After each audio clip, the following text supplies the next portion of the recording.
Show, don't tell. This is the advice most often repeated to writers. But if you don't know what this advice means, you might be using it to actually make your writing worse. So what does show, don't tell really mean? And how can you apply it in the right way to your book? The answer to this coming up.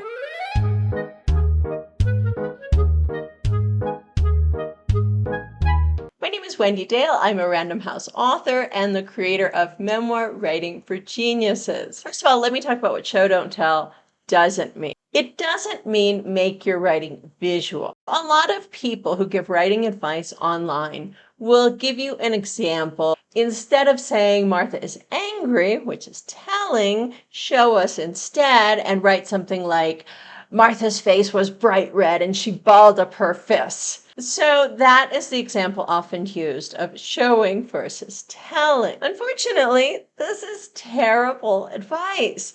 And if you look at the writing, if you look at the prose of well-respected authors, they never write this way. So take a look at this description from Barbara Kingsolver and see how much showing you find in this description. She married him 2 years ago for love, or so she thought, and he's a good enough man, but a devotee of household silence. His idea of marriage is to spray WD-40 on anything that squeaks. Even on the nights when he turns over and holds her, Harland has no words for Alice, nothing to contradict all the years she lay alone, feeling the cold seep through her like cave air, turning her breast to limestone from the inside out. This marriage has failed to warm her. The quiet only subsides when Harland sleeps and his tonsils make up for lost time. She can't stand the sight of him there on his back, driving his hogs to market. Same thing is true when it comes to describing a place. A lot of beginning writers think that giving me lots of visual details will actually help me see a place better. So when it's time to describe Paris, maybe they will describe people at a cafe on the Champs-Élysées. So they'll describe a woman in a Chanel suit, a man with a shopping bag from Hermes, a couple that looks like they just walked off of a Vogue photo shoot. So honestly, that is kind of a generic description of Paris. What great writers do is they give us their version. And to do so, they don't really show us much of anything. They just come right out and tell the reader how they feel. So here's an example written by Anaïs Nin. Sometimes I think of Paris not as a city, but as a home. Enclosed, curtained, sheltered, intimate. The sound of rain outside the window, the spirit and the body turn toward intimacy, to friendships and loves. Paris is intimate, like a room, everything designed for intimacy. Okay, what do we have there? A whole lot of telling. So if well-regarded authors just come right out and tell us what it is they want us to know, then what is the true meaning of the phrase, show, don't tell? For you to understand the true meaning of show, don't tell, first of all, I have to explain the concept of points versus events. So this is going to get a little bit technical, but if you understand this concept, your writing will be so much stronger, whether you're writing fiction or memoir. So the concept basically boils down to this. Every sentence in your book is basically either making a point or mentioning an event. Let me give you some examples. All of these sentences make a point. It was a muggy evening. Johnny hated the idea of going to Dollyland. Jose wanted to be a taxidermist more than anything else in the world. So all of those sentences make a point. I hope you see that there. However, there's another kind of sentence, a sentence in which something happens. Let me give you some examples. The airplane made a crash landing into Tulsa. My mother gushed about her new artificial heart, insisting that everyone should get one. I ate an entire package of gummy bears. Okay, so they have all different kinds of events, but I hope you notice that every one of those sentences has something happening. To really help you grasp this concept, I want to go back to the samples I gave you earlier. So this is the sample from Barbara Kingsolver. So take a look at the first sentence. She married him 2 years ago for love. So there the author is making a point. Now, if she had just said 2 years ago she married him, it would be an event. But because she writes, she married him 2 years ago for love, She's actually making a point. But let's look at the rest of that sentence. He's a good enough man, but a devotee of household silence. Yet again, she's making a point. His idea of marriage is to spray WD-40 on anything that squeaks. Yet again, a point. And the whole paragraph really is devoted to establishing this main point that the character here is really unhappy in her marriage. All of those sentences are related to that overall point, and the sentences make point after point. I think I need to find a synonym for the word point. Okay. So it's the same with the Anais Nin description. What is the point she's making?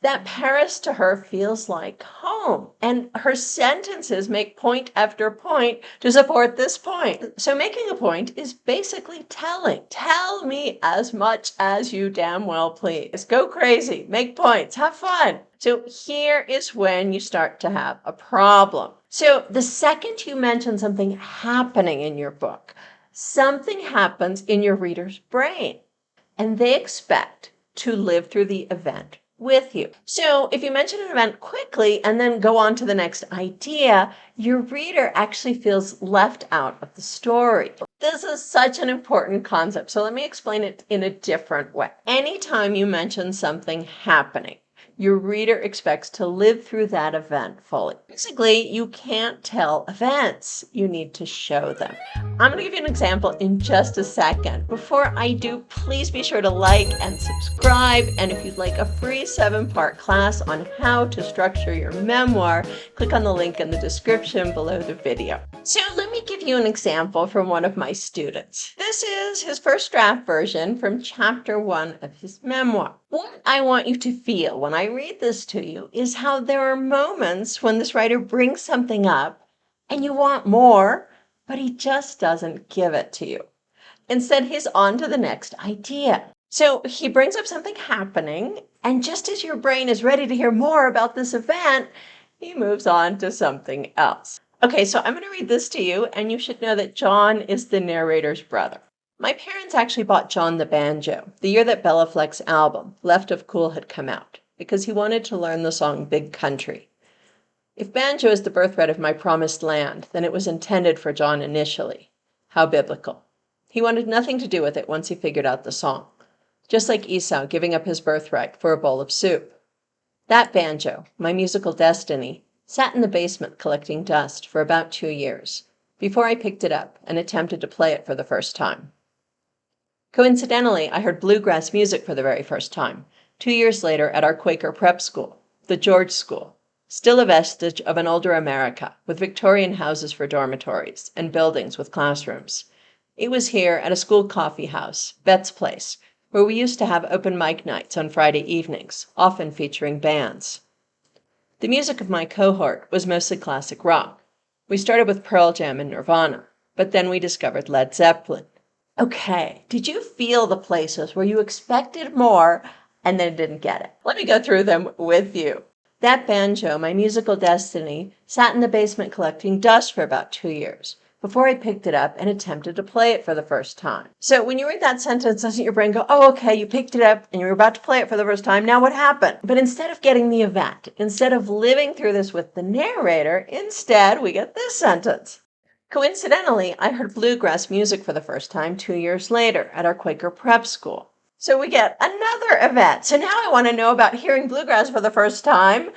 Yet again, we don't get it. So if you felt any frustration when I read this to you the first time, the problem is that there are events in this paragraph, but we're not actually living through any of them. So if you mention something happening and then just race past it and are on to the next event, you are actually telling versus showing. Telling an event is the true definition of show, don't tell. Well, how do you fix this? Well, it's pretty easy. There are 2 ways to fix this. You can take a chunk of text that has events, and one option is simply to eliminate those events, and then you won't have the problem of telling versus showing. Let me show you how the writer might accomplish that first option here. By taking out the events, we're left with a text that simply makes a point. If banjo is the birthright of my promised land, then it was intended for John initially. How biblical. Just like Esau giving up his birthright for a bowl of soup.